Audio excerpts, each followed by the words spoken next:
it is as unfair as the dating apps everywhere, and that it will be as unequal, and that you have to rise to the top. And there's this phrase, hypergamy, that women are always trying to move up, date up, marry up. They're looking for men who are taller, wealthier, more educated, and so on. What do you think about hypergamy, about this inequality in dating, about the pressure to be at the top for men? Yeah. Um, I think the apps have infected us because this is a reasonable-ish description of the way the apps work. There's a couple other things that are happening on the apps that don't apply to real life. One is that women become, I don't know what the chicken-egg relationship is here, but women become incredibly selective on the apps, swiping right like 5% of the time. That's very different from real life. If we look at speed dating, that number is going to be like 35%. So 35% to 5. That's a huge drop. Why is that happening? Well, could be in part because, at least for some of the apps, there tend to be more men on the apps. So that means the women are getting deluged, and that's leading them to be more selective, which is probably contributing to this whole problem.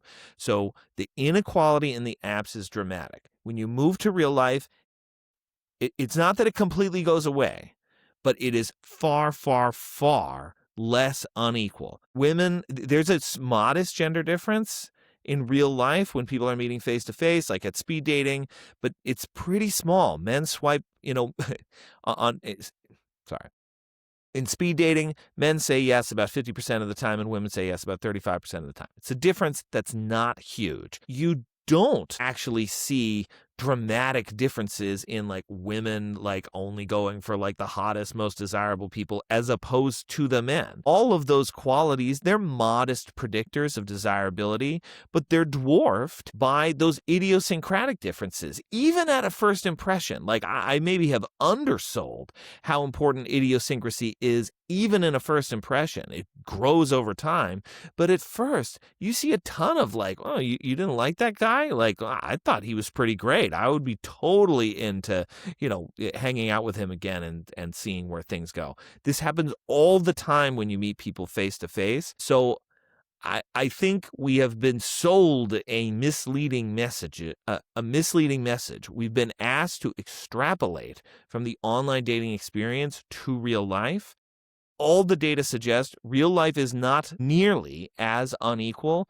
There aren't any gender differences in that lack of equality, and getting to know people over time erases the inequality even further, such that you get to a point where people barely agree at all about who's desirable and who's not. And I think that is the situation that's going to be good for a lot of men in particular who feel like they're struggling.